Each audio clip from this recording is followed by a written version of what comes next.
au début, d'un point de vue des chercheurs, au début, la recherche sur les entreprises familiales était très préoccupée sur les conflits, sur la relève.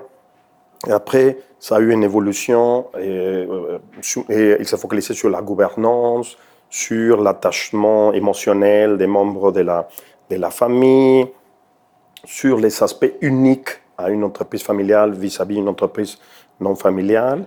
Mais dernièrement, il y a un engouement pour l'entrepreneuriat ou l'esprit entrepreneurial au sein d'une famille en affaires. Pourquoi?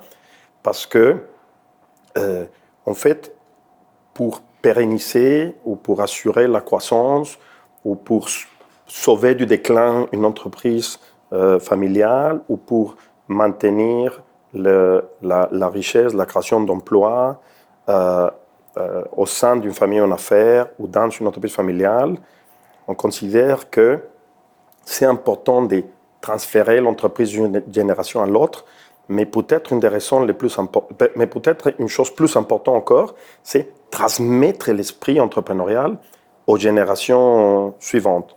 Ça veut dire qu'on parle de plus en plus d'un phénomène qu'on appelle le repreneuriat, ça veut dire reprendre une entreprise avec l'esprit entrepreneurial, ça veut dire la rénover, la relancer, la faire grandir.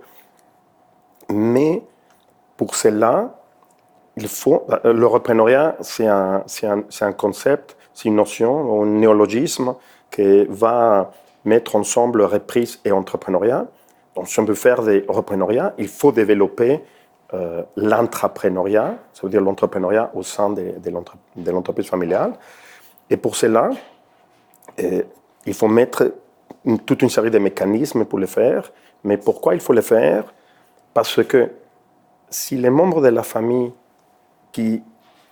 auxquels on va transférer l'entreprise n'ont pas un esprit entrepreneurial, ils ne vont pas chercher l'innovation, ils ne vont pas identifier les opportunités qui se présentent, ils ne vont pas prendre des risques.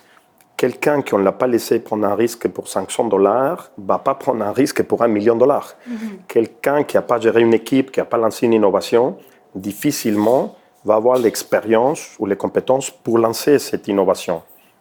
Donc, c'est important de plus en plus de parler d'entrepreneuriat et de développer l'entrepreneuriat au sein d'une entreprise familiale ou au sein des familles en affaires.